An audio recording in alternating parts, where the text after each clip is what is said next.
quinoa. It's a healthy whole grain and it cooks really quickly. Let me show you how to do it. Hi, I'm Susan Bowerman, registered dietitian, and you know, quinoa has become very popular lately. It's a seed that we eat as a whole grain, and I'm going to show you very quickly how to cook it.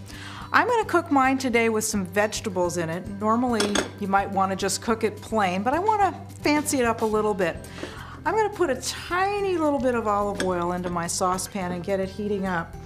And what I'm going to add to my quinoa today, I just chopped up some vegetables. I've got some broccoli, some carrots, and some red peppers that I've diced up. You can use any vegetables you want. You can use zucchini, you can try tomatoes, you can try mushrooms, whatever appeals to you. There's no rules to this. And I'm just going to go ahead and put a handful or so of vegetables into my saucepan.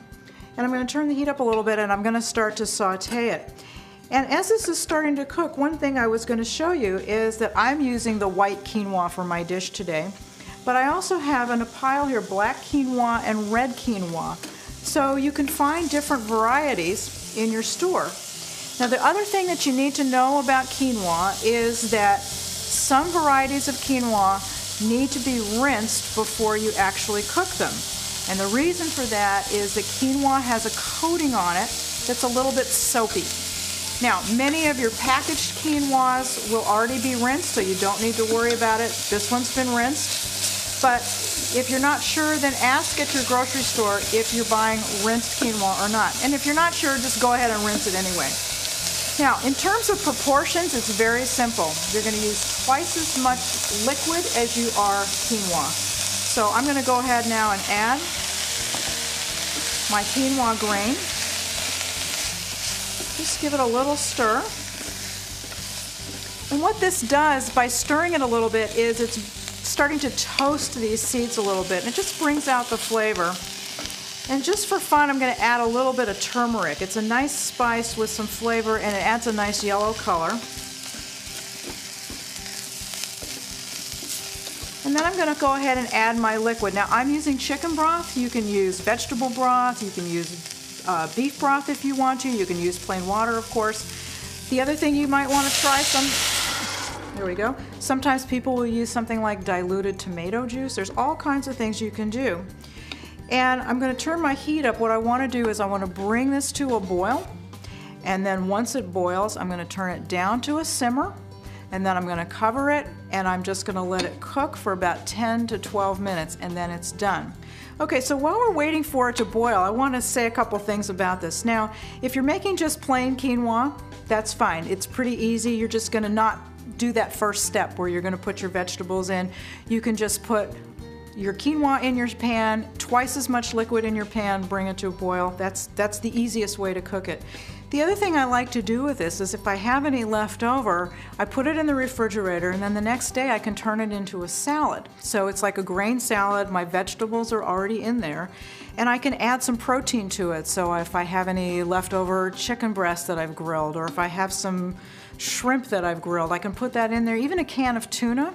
And then I can just put a really light dressing on it and I have a really quick main dish lunch for myself that's got my whole grain and my vegetables and my protein. So it's really, really very versatile. The other thing you can do is you can make this exactly the way I'm making it, but you can make it in a skillet so that it's going to be a wider, flatter surface, and you can just put your protein right on top. You can put some thin sliced chicken breasts right on top and cook the whole thing together, and you've got a one-dish meal. So this is just about to boil, and as soon as it does, I'm going to turn the heat down. I'm going to put the cover on it, and then we're just going to let it simmer for about 10 to 12 minutes, and that's it. We'll be all done. So I'm just waiting until I see a nice full boil here.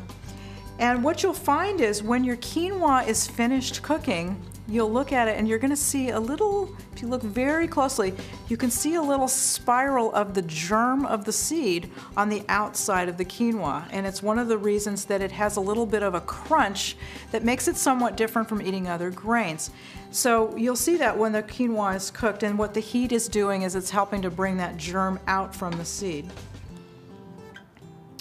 Okay, so we're just boiling now. So I'm just going to go ahead, I'm going to put my lid on, and I'm going to turn my heat down, and I'll see you back here in about 10 minutes.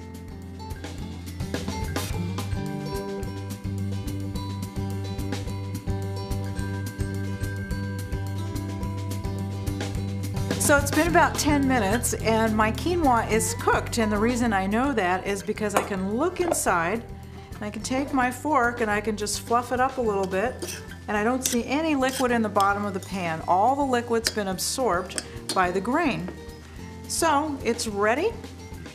So let me just put a little bit out here on the dish for you so you can see it. It's so pretty because I've got this color in there from the vegetables and a little bit of that nice yellow color from the turmeric that I added. And again, if you were to look at this very closely, you could see that little germ around each seed, and it's beautiful. So this is great as it is as a side dish, but again, you can try some other things. Put in other vegetables, try it cold in a salad. Play around with it because versatile quinoa is one of those things you want to include in your diet more often.